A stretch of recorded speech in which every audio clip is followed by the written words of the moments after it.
it's my pleasure to introduce our next keynote speaker, Dr. Constance Lindsay. Dr. Lindsay is a research associate in the Education Policy Program at the Urban Institute, researching a variety of K-12 education policies. She earned her doctorate in Human Development and Social Policy from Northwestern University in 2010, and her dissertation research focused on the impact of various contexts on adolescent achievement with a focus on closing achievement gaps. Please join me in welcoming Dr. Constance Lindsay.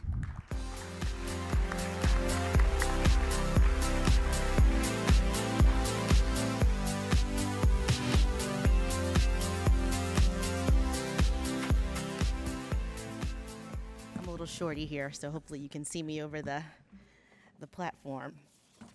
Okay, so thanks so much for inviting me to be here today. I was really excited to get this invitation and to come talk about some of the work that I've been doing at the Urban Institute, and also to visit Vegas for not a bachelorette party trip. I have this running joke that since college I have been to 25 weddings and I've been in 5 of them. So most of my travel, if it's not for work, is around weddings. So this has been really fun to be here for this.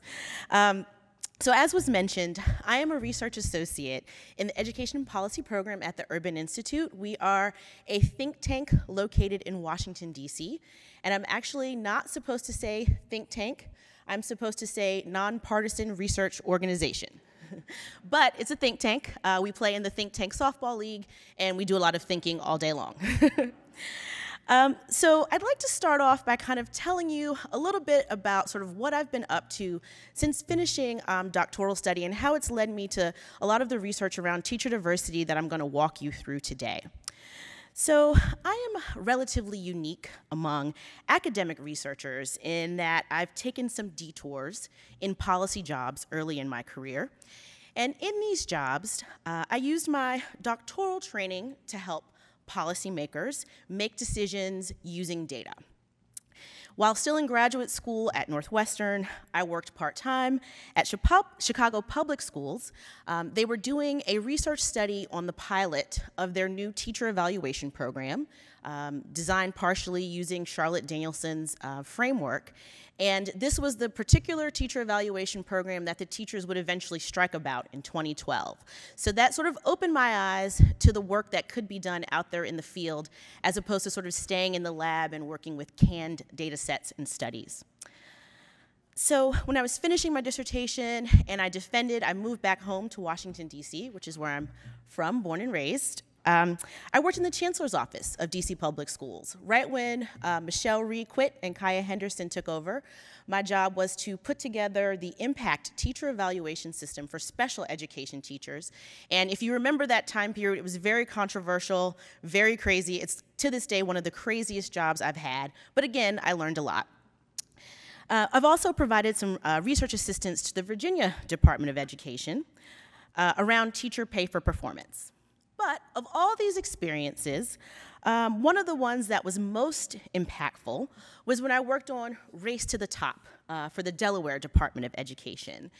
And my task there, like in previous engagements, was to help the state and help policymakers and the folks at the State Department of Education implement policy, and in particular, use data for teacher preparation candidates to develop a set of metrics for improvement. And so, just to give you some background on what was going on, the state's legislature had passed something called Senate Bill 51, and this is actually legislation that happened in Delaware, but it happened in a bunch of other states as well. And so the idea was, very sort of nobly, was to raise the bar in teacher preparation. And so as a part of this, the legislation required higher cut scores on program entrance exams, which at the time was the praxis, and it's now the core. So they just wanted to sort of raise the cut score for candidates coming into the programs. Adding an exit portfolio, so something like EdTPA or those portfolio types of assessments that teachers have to finish before they graduate. And then also requiring more intensive clinical experiences, so trying to pursue more of a medical model for training teachers. And sort of most controversial about this bill was that it required the use of data to link program graduates' eventual student test scores to their program. So what does that mean? Let's say you're here in Las Vegas and you go to UNLV to get your teaching degree, and then you go teach at an elementary school in the city. What then happens is your value-added scores from the students that you're teaching will be linked back to your undergraduate teacher preparation program and put on a report card. Okay, so you can imagine why the education preparation programs thought this was really controversial. And so I was responsible for sort of doing a lot of the data around this, but as we were implementing the bill, and as I was developing the metrics for these now mandated report cards, it became immediately obvious to me that the state's HBCU would suffer tremendously under this new regime.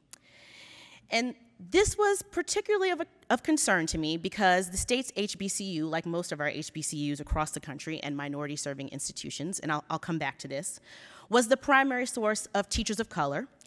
And not just of teachers of color, but also, is anybody familiar with like Delaware? It's a really small state.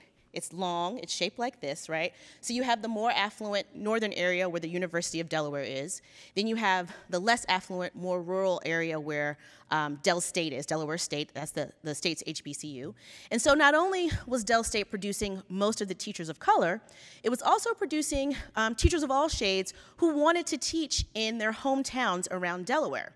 And so I was thinking, we were implementing this policy. I just became very worried about what these policies would do to both the students at Del State and to the programs at Del State. And I started to think about how this had real consequences for educator diversity and at a very high cost, okay? So you might raise the average ACT score, for example, of teacher prep candidates. Let's say you move it from 19 to 21. But then now you've excluded students from coming into your teacher prep program who have been historically underserved by their K-12 education. And you've said you can't even make it into our program. If you add an expensive assessment as teacher prep candidates are graduating, that might price out some more disadvantaged students. And so I became to grow really concerned about this. You might also envision a situation where some teacher prep programs might be discouraged from placing their graduates in high needs and hard to staff schools because of those schools' lower than average test scores, right? So if you know your program is going to be judged by how the students do, where your candidates end up, the mission to serve urban, otherwise disadvantaged children is going to go away.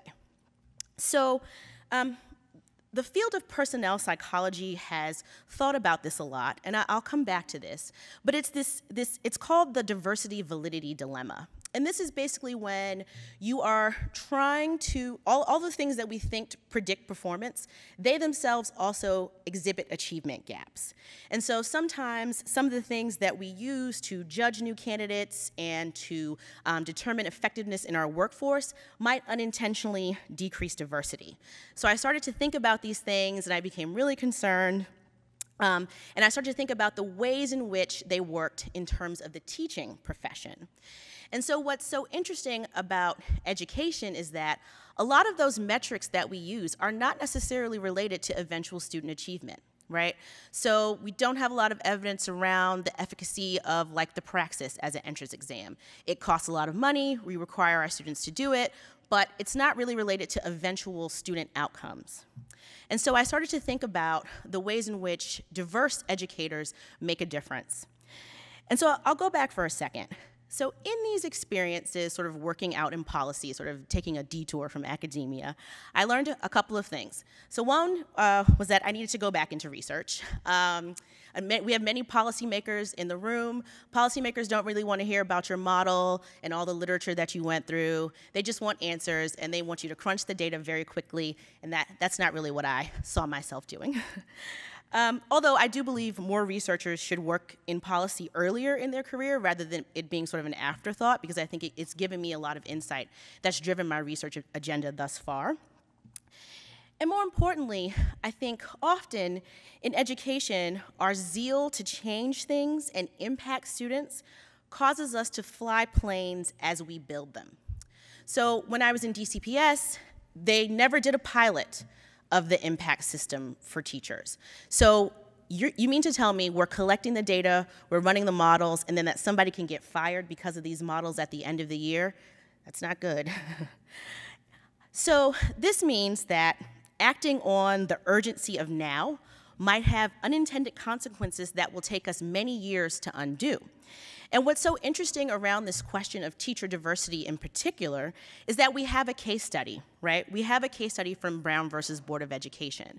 And I know all of you are familiar with the decision, but it meant that white school boards and superintendents were now in charge of personnel decisions regarding teachers in previously all-black schools. And it's been documented in several places. These personnel decisions resulted in the firing of many black teachers after desegregation. There's a researcher whose last name is Madkins, who estimated that between 1954 and 1972, there were approximately 40,000 cases of black teachers who lost their jobs across 17 states. So a huge loss of talent, right? And so we have that case study. We have reforms that we think are meant to close achievement gaps and make things better, but they have these unintended consequences. And that number doesn't even include the teachers who were reassigned to majority white communities who were not tracked. So I'm back in research now, and I am committed to developing an agenda around this. And actually, as a matter of fact, I'm positively obsessed with the question of teacher diversity, so I was really excited by some of the questions that I heard you guys ask, because I think I might be able to answer some of them. And I think it's really important, and it has implications for other industries as well. But we are facing some real challenges in obtaining the high-quality, diverse teacher workforce that we need. The teaching profession in general is under lots of challenges right now, and so this is just one more sort of layer on top of the challenges that teachers and that the profession faces. And we now know, and we already knew this before, but we don't know things until economists say that we know them, but we know that teachers matter, right? This has been the focus of the past decade of school reform. We had school accountability, we devolved it down to the teachers, we now give them value add, we center teacher evaluation systems on them, so we know and believe that they matter. And teachers are widely agreed upon to be the most important in-school factor influencing student achievement, but we don't know much about the mechanisms through which teachers can have an impact. And in particular, we are learning a lot more about the ways in which diverse teachers can have an impact on their students. And so over the past 4 years, I've been working on a variety of research projects on these questions. And so I'm going to walk you through some of those today. So there's the seminal work that's been done on the relationship between having a same-race teacher and test scores was done by Tom D., who's out at Stanford, and he leveraged the Project STAR experiment out of Tennessee, which I'll come back and talk to you about. But basically, it was an experiment that looked at class size, and he sort of, had the novel idea to think about or to recognize the fact that if you are sort of randomizing class size, you're also randomizing teacher race. And so basically, he found in a series of papers that having a same-race teacher for these black students in Tennessee was related to increased test scores. There's similar work out of Florida by my colleague Ana Egalite, Brian Casita, and Marcus Winters, who also show that having a same-race teacher impacts test scores. And then I have a few papers that look at this issue as well. So these are a little bit out of order, but the first is one that I have with a colleague named Cassie Hart out of UC Davis. And we use administrative data from North Carolina to look at the impact of having a same-race teacher on student discipline. And so basically what we do there is we have over 2 million student school year observations, and we explore whether exposure to a same-race teacher, it ends up being for black students, and I'll come back to why that is, affects the rate at which black students receive exclusionary discipline, such as out-of-school suspensions, in-school suspensions, and expulsions. And so, those particular types of punishments are especially egregious because they take students out of the classroom. And actually, it's interesting today, the Department of Ed just rescinded the guidance around this, but we know that there are huge disparities in terms of black students being suspended and receiving these harsh disciplines versus white students, black and Latino students. So long story short, we find that consistent evidence that exposure to same-race teachers is associated with reduced rates of exclusionary discipline for Black students. And what's interesting about this is that no matter how we cut the data, we see the same results, right? So it doesn't matter whether you're in elementary school, you're in middle school, you're in high school. It doesn't matter whether you're in an urban area, suburban area, or a town. It also doesn't matter whether you are someone who uses free and reduced price lunch or not. So it holds up pretty much across all types of students in all types of settings. If they are a Black student and they have a Black teacher, they are less likely to get exclusionary discipline. What's most interesting about that particular paper is that we find the results are driven by something called willful defiance, right? And so all the educators in the room probably know what that is. You might call it something different here in Clark County. But willful defiance is basically the category of things where the teacher is reading your behavior and they're saying, oh no, you have to go to the principal's office. So it's the category where you have the largest opportunity for cultural mismatch. And we find, or it's the category where teachers have the most discretion. And that's what we find is driving the results, right? So there's some opportunities there for training of white teachers and just thinking about the ways in which behavior plays itself out in the classroom. Another paper that we have, there's actually two versions of this. There's one that came out last year and one that came out a couple of weeks ago via the National Bureau of Economic Research with a bunch of different colleagues. I won't list them all. And we basically look at the impact of having a same-race teacher on students' long-run educational attainment, right? So at this point, there's now a cottage industry of these papers that show having a same-race teacher matters for sort of simultaneous outcomes, test scores, discipline. My colleagues have a paper that looks at teacher expectations. Anything that you put on the sort of left-hand side of that equation, you can prove that there are differences, right? So unfortunately, I make this joke that I could just sort of keep writing these papers over and over and over again. But this is the first paper of its kind to look at long-run outcomes. So what happens to kids in elementary school who have a Black teacher? So think about this as what we're doing is we're trying to say for the marginal kid who is sort of on the fence and they happen to get a Black teacher, how better off are things for them? And so we also leverage sort of the randomized design of the Tennessee Star experiment, and we find that Black students who are assigned to a Black teacher in grades K through 3 are 7% more likely to graduate high school and 4 percentage points more likely to enroll in college than their peers in the same school who are not assigned a Black teacher. Okay. We also document similar patterns using different types of methods in the North Carolina data as well. And so what's interesting about this paper is we've gotten a lot of sort of press and feedback about it. It was cited on the front page of the New York Times in the Upshot. Anybody listen to Malcolm Gladwell's podcast? You listen to the one on Brown? No? Okay, this is very, okay, yeah. So if you listen to the one on Brown versus Board, at about minute 1648, we are the group of social science researchers. So this has gotten a lot of attention, but it's also gotten a lot of pushback because one of the things that we find is that we don't find dosage or timing effects. We find that it's literally just having at least one Black teacher for these students, and so we hypothesize that maybe it's a role model effect. So I'd love to hear more about what you guys think is going on there during the Q&A.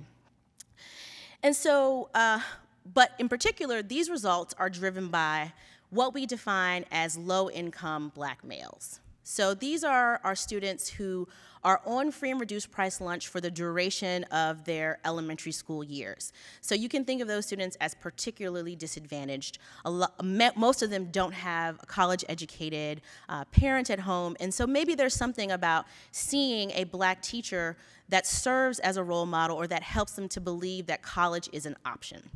And so those are two of the papers that I've worked on sort of in this area. And so this is, if you've ever heard people cite this sort of one Black teacher paper, that's the paper that they're talking about.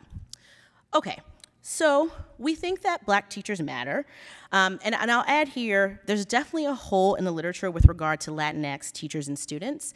And most of that is because some of the states where the big data sets come from, they might have a lot of Latino and Latina students, but they don't have enough teachers for us to kind of do the matching. I know of a group in Miami that's trying to sort of replicate the results, but my hunch is that the findings will be similar for other groups. And so since coming to Urban, I've started to think about the so what, right? We know that we want to have a diverse workforce. And I should add here that most of these papers have focused on the positive impact for students of color of having a same-race teacher. But I also think sort of given our current democratic moment, I think it's good for all kids to have teachers of all colors. And so I don't want us to rest on the fact that it is very good for things like closing achievement gaps and reducing discipline disparities.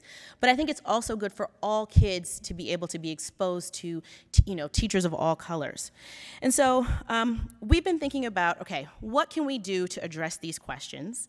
We know there are clear benefits, but we also know, as I described, that there are serious challenges in sort of getting to this workforce that we want. So to start, we published a data visualization, and this is all on the Urban Institute's website, or you can email me, I'll send it to you, using census data that shows national and local statistics around teacher diversity. And so if you take a look at the chart, basically, the blue bars are teachers, the yellow bars are students. And if you think about the gap between those bars, those are representation gaps. And so what do you see here? This is the off-cited statistic that 80% of teachers are white, okay? And you see underrepresentation for Black and Hispanic groups, and then there aren't just a ton of Asian teachers at all. And here we're constrained by the racial groups in the census, but I'd love to do some explorations of sort of what we call the other groups. But this is sort of national data, right? And nationally, this is just showing us that we don't have the representative teacher workforce that we'd like to have. But as you know, and as was described in sort of our framing for today, there's a lot of nuance if you think about this from a geographic perspective. So first of all, if we take it to where I live now in my hometown of Washington, D.C., things look a little bit different, right? So if you go to this data visualization on our site, you can play around with the data. I'm going to show you guys Vegas in a second, so don't worry. We didn't leave you guys out. If you compare all students of color to all teachers of color, so if you look on the right-hand side is teachers, the left-hand side is students, there's about a 30% representation gap. But things are going to look a little bit different when it comes to this teacher diversity question in a place like DC, right? And we have reason to believe that, in DC, the students of color have the chance of getting a teacher of color, right? And so I don't have much information on how they're distributed around the district, and that might be a separate challenge, but things aren't as bad there as they might be in some other places. Okay, so let's check out Las Vegas. So this is looking at all students of color versus all teachers of color. And if you sort of check it out, what it does is we're looking at Las Vegas on the left-hand side and comparing to the whole state on the right-hand side. And about 22% of your teachers in Las Vegas are teachers of color, as compared to, I think it's 63%, I can't see, sorry, whatever it says. So there's some work to be done there. There's some representation gaps that are there. I thought what was interesting too is if you look at sort of just limit it to Black and Latino students versus Black and Latino teachers, things actually look a little bit worse. So again, there's lots of work to be done there. But I think it's nice to have the state there so you can sort of think about, how's Las Vegas doing in relationship to the state? And you guys have more local context than I do, so I'd love to hear your thoughts on these. And you can also go play around with that data if you'd like to. So how do we find diverse teachers? Oops, can I go back? Yes. So on that same data visualization, if you sort of scroll down, one of the things that we do is we say, okay, let's play around with the numbers and think about how to simulate this pipeline for teachers, still using this census data.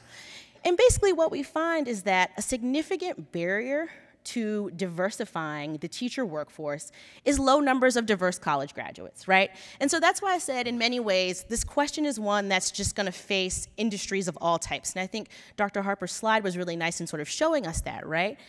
It's a college access achievement gap issue. We just don't have the numbers of diverse college graduates that we'd like to see. About 9.1% of white college graduates receive a teaching degree as compared to 6.4% of Black college graduates and 7.1% of Hispanic college graduates. and 2.3% of Asian college graduates. But remember, for our students of color, you're starting off, it's a lower percent of a lower number, right? So that pipeline is really constrained. And this is gonna challenge all industries where a BA is sort of the barrier to entry. We're all gonna be fighting over the same kids. So the same kids that are going to, that we wanna bring into teaching also have options to do other things because they are, there's just not enough of them to go around. We find that about 11% of white college graduates become teachers as compared to about 9% of black college graduates, and about 9.4% of Hispanic college graduates and 3.3% of Asian college graduates. And so it suggests to us that our more diverse candidates are entering the profession through non-traditional routes. And so that might be an opportunity for us to really make an impact as we're thinking about where on earth do we get these additional teachers. So just a little bit more on that. We put up another data visualization that shows how diverse your school of education is at your university as compared to the larger student body. Okay, so this is a really nice chart. You know, I'm kind of a data geek about these things. But so if you think about this, the 45-degree line is sort of like parity, right? If you are closer to the 0, that just means you don't have a ton of black students, right? So if you that bottom axis says percentage of student body who are black. And then if your dot lands below the line, black students are underrepresented. If your dot lands above the line, they're overrepresented. And so a couple of things. Also, you can go stick in your university. I pulled up UNLV for you guys. So you're on the line, but not too many black students there in the School of Education. So just something to think about. All of the schools at the top who are producing more than their fair share of teachers of color are minority-serving institutions. So not just the HBCUs, but also the Hispanic-serving institutions. They're pumping out, I think it's something like 40% of our teachers of color. So if you're a person who's doing recruiting for your district, you might just want to go there and get them, in addition to sort of encouraging your local universities to do a little bit better. I also pulled the data for Hispanic students at UNLV, and you're actually doing okay. They're pretty, in the School of Education, they're relatively represented as compared to the larger student body. So that's hopeful. Usually when I pull this, it's bad. And so there's lots of opportunities for our teacher preparation programs to do more. And we invest a lot in them through federal money, through Title II, through our local dollars, particularly for our public flagship universities. I think they should certainly take on the responsibility of helping us to create this high quality, diverse teacher workforce that we want. And it's interesting because I have probably given this presentation or given some version of my, where I talk about my teacher diversity work, maybe like 30 times now or something like that. And I've done it a bunch of times in North Carolina because many of the studies that I've written have used North Carolina data. And so I actually went and talked to a group of legislators, superintendents, gave a different version of this presentation, but same sort of take-home point. And so they came up with this NC Teaching Fellows program, and of course they did not pick one of the state's HBCUs to house the program. So we put an op-ed in the Durham, I think, or it's the News and Observer or the Herald Sun, one of those, where we said this was a missed opportunity to diversify the workforce that wouldn't have required the use of additional resources. It just would have required changing resources, you know, from one place to another place where they're actually already doing the work. And so we view that as a serious missed opportunity there. So, but even after you get past that bottleneck, right? So you have this huge constraint sort of at the college level. You know you need a BA to be a teacher. There's lots of challenges around that. But if you think about the rest of the teacher human capital pipeline, there's other challenges, right? So this chart is also using census data, and it shows us individuals who went and they finished a teaching degree, and then they're not teaching. 50% of black people who get a teaching degree are not teaching. They're not in a classroom. So that represents a lost opportunity, right? And so we don't know why. You can think of, some of this might be positive attrition from the teacher workforce. Maybe you went through all that and you decided at the end, this is not the job for me. But it seems like if we're investing so much in our teacher preparation programs and then a bunch of people are not teaching, although the white number is not that low either. So that's something interesting that we found.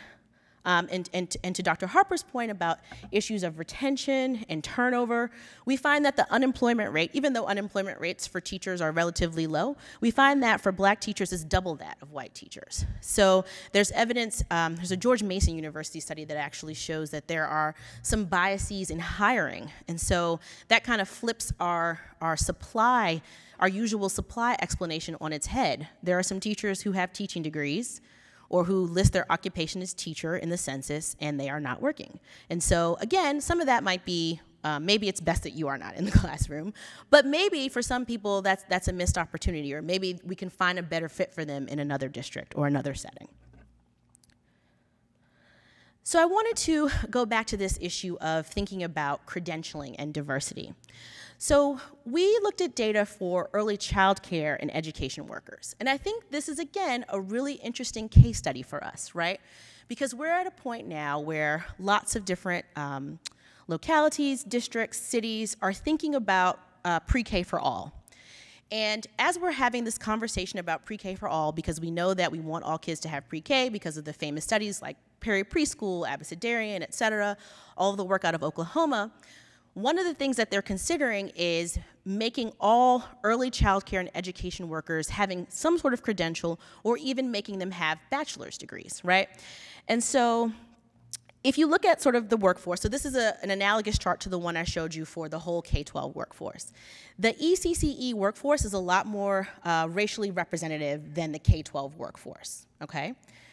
But there are also different jobs in that sector, right? So that sector is comprised of many, many types of jobs. So you could be a preschool teacher, you can be a center-based childcare worker, you can be a sort of family-based childcare worker, et cetera. And so you see that there's a little bit more diversity in the types of jobs and the types of people who are in the early childcare and education workforce. So, and there's also sort of ranges in the education level, right? So there's differences in sort of what each of these jobs requires. But a lot of the sort of policies that are on the table are going to mandate that these workers have bachelor's degrees or associate degrees. So what's going to happen when we'll see if you were paying attention from earlier. What's going to happen when you now require bachelor's degrees of all these folks? We're going to lose diversity.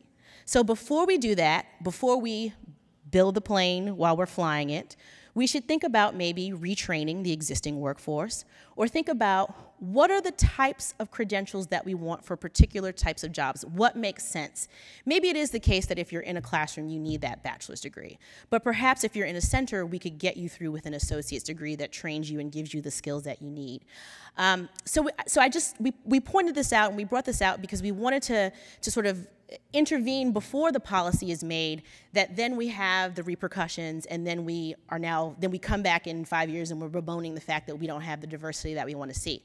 Right now we have it, we just have to be smart about, as we think about pre-K for all and how we expand these policies, how we can keep the diverse folks that we have. And I also think this is relevant too for K-12. We have lots of folks who are paraeducators who we might want to think about just retraining them. They've already demonstrated that they want to be in the classroom, right? So it's up to us to sort of keep them there and give them the skills that they need to be successful. And that all of this is also up on Urban's website if you're interested. So what does all of this mean? So from a policy perspective, I think teacher preparation programs need to produce more diverse candidates, full stop. And I don't know, is there any deans in here today? Give me a dirty eye. There's a lot of work to be done there. And I've heard lots of anecdotal evidence about why students of color are not pursuing teaching degrees or not enrolling themselves in colleges of education. I mean, some of it has to do with, like I said, some of this has to do with the challenges that the profession is facing as a whole. We know that we don't pay our teachers enough. The work is very difficult. But I've heard sort of anecdotally that it's things like the curriculum doesn't really reflect the work that I see myself doing later on, or it doesn't reflect the diversity that we have in our schools.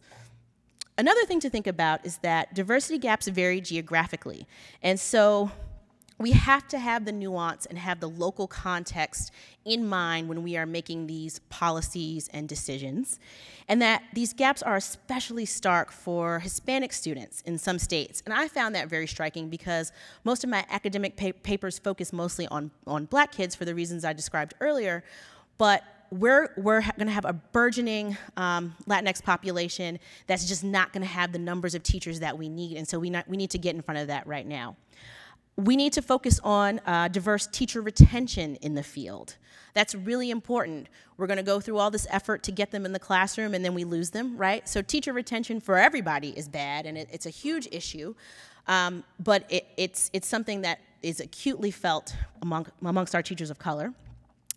And then also sort of exhibiting or adding credentials that they themselves have achievement gaps might also lower diversity. So as educators, what we love to do is, what do? We add on another degree, another requirement, another something.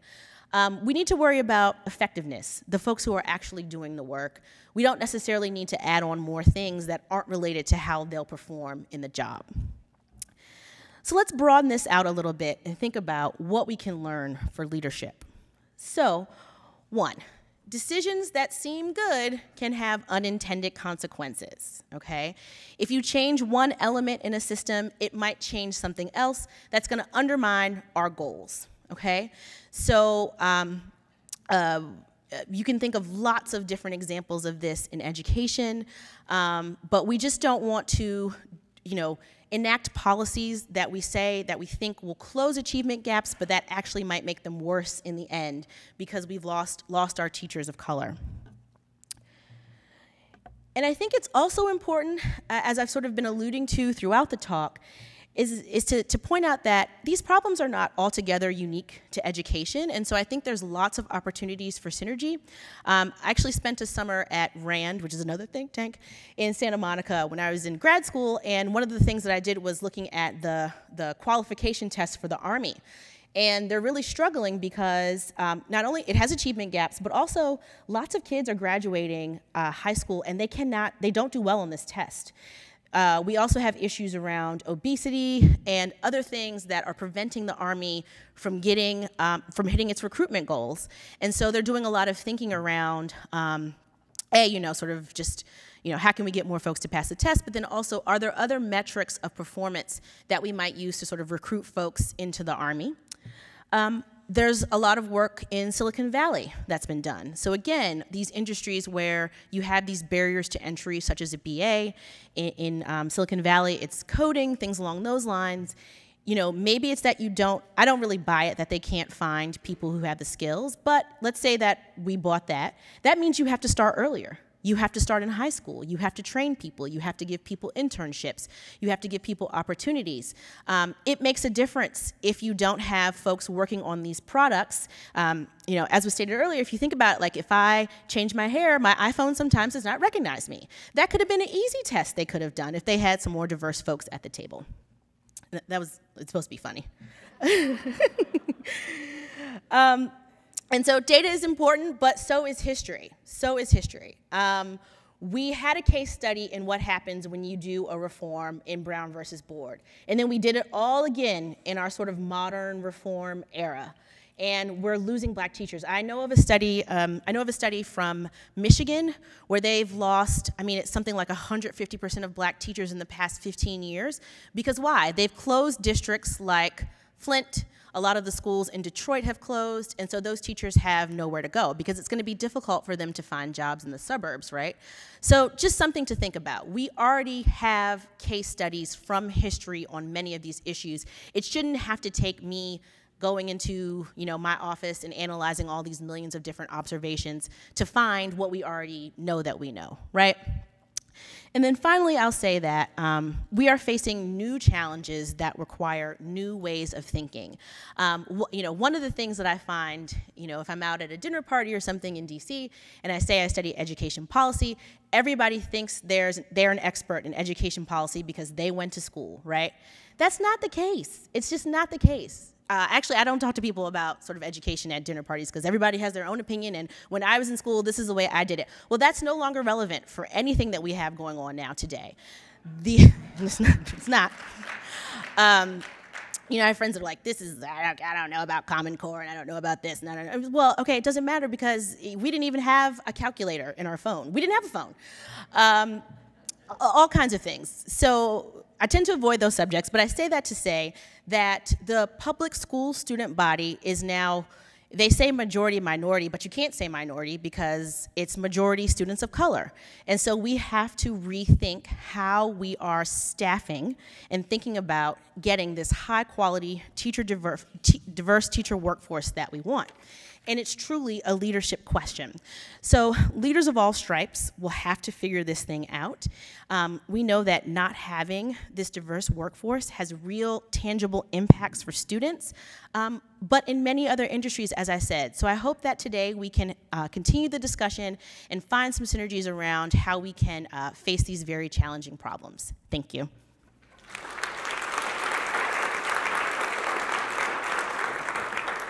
All right, thank you, everyone. Thank you all for your discussions and for your questions. Several of them relate to the educator pipeline, so we'll begin with those. So first, what specific advice or best practices have you seen in your research, maybe from other school systems or other school districts, that an education system can do to better recruit and retain and cultivate educators and talent of color? That's a great question. So one of the most promising things that I've seen that's also backed up in the research are these teacher residency programs and also what they call grow your own programs. And so I think these can actually meet a variety of needs.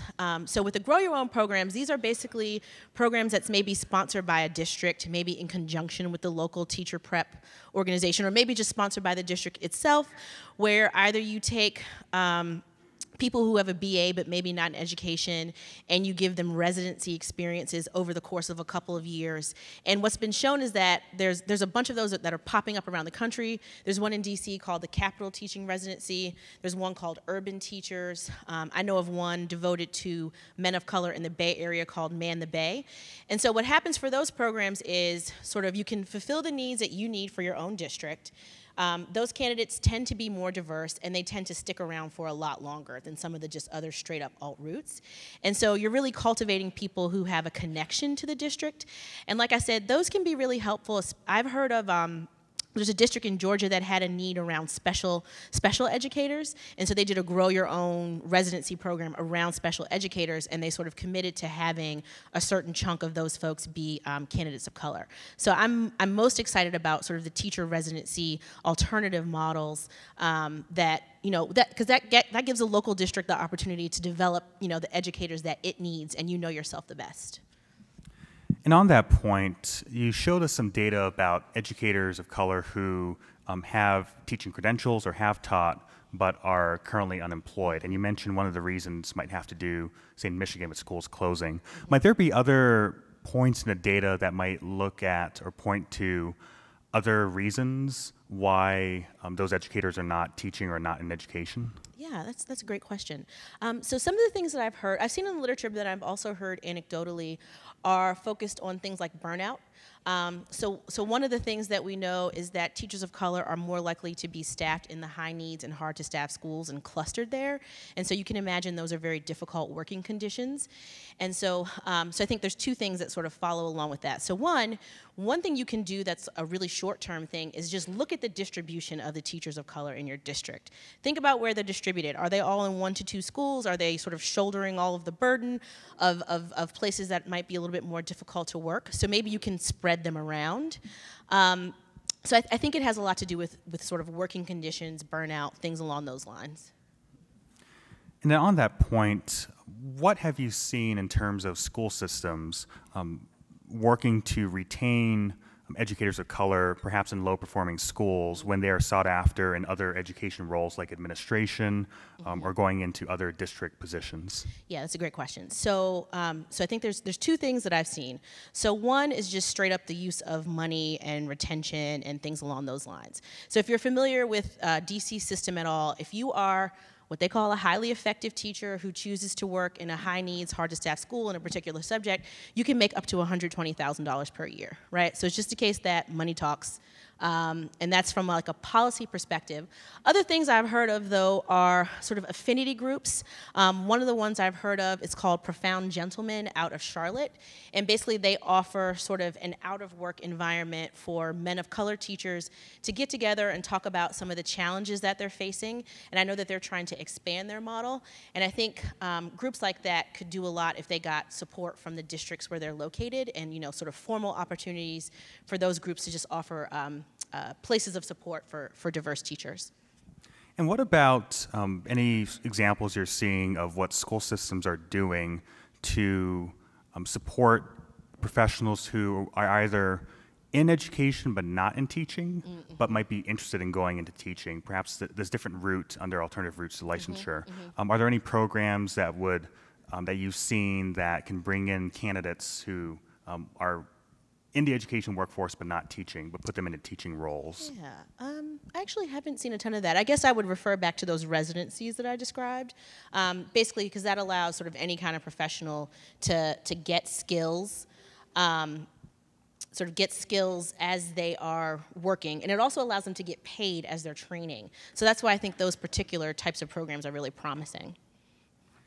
So here we have some questions about unintended consequences or some of the controversies that a system might face. So one of the questions here is about how can a system avoid an accusation of racism if it promotes or if it looks at the data about having educators of color in front of students who are of the same race? Well, what have you seen in that area? Yeah, that's a really good question. So I think a few things. So one, I'll underscore that even if all of the black college graduates went and became teachers, we still wouldn't have enough. So you're never going to be in a situation where you're like inundated with these candidates and it's like pushing other people out. It's just not the case. But also, I think so I think this is why it's a leadership question, right? So I think, one, I'm certainly not advocating that we have segregated classrooms at all. That's actually some pushback that we've gotten from some of the papers. That's not what we want. We're just saying that the exposure to having a same-race teacher for marginal students in particular can be very, very beneficial for their life outcomes. But that doesn't necessarily have to happen through having like all of the black boys in one class, for example. It can mean that you have teachers who team teach, and for a period of the day, they see a diverse teacher. It just requires administrators to think very smartly about how they schedule and how they arrange particular tracks so that different types of students can have different types of teachers over the course of the day. But I think, I think sort of just knowing the positive benefits of teachers of color. And I think, one area that researchers could really sort of look into is how does this affect all kids? One of the things that we're thinking about is trying to find some data on sort of like civics education and maybe how these factors play into that. But I think this is a leadership question. You just have to sort of make the choices and think very smartly about how you're distributing your teachers over the course of the day and over your classrooms. And another question is about the messaging that a system might send to students who are in front of the teachers about the value of pursuing a career in education. The talk about what are teachers signaling to their students, and if we have a system where there's emphasis on science and STEM and other areas, all of which are important, but what about education? Yeah, that's a great question, and so I think I alluded to this during the talk, but a lot of this is just challenges that the teaching profession itself is facing, right? We've demoralized teachers, we've beaten them up, we've made it to be a less desirable career, and so now we're saying, come be in this career. And I'll also say that one of the things that we do at the end of the long-term paper is we do like a back-of-the-envelope calculation to say, if we use our sort of existing stock of black college graduates and you encourage like a chunk of them to come over and be teachers, they would experience loss of wages, right?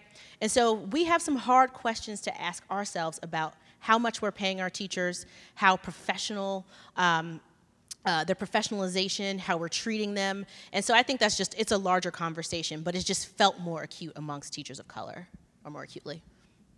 Thank you all for your questions, and thank you again, Dr. Lindsay, for joining us today.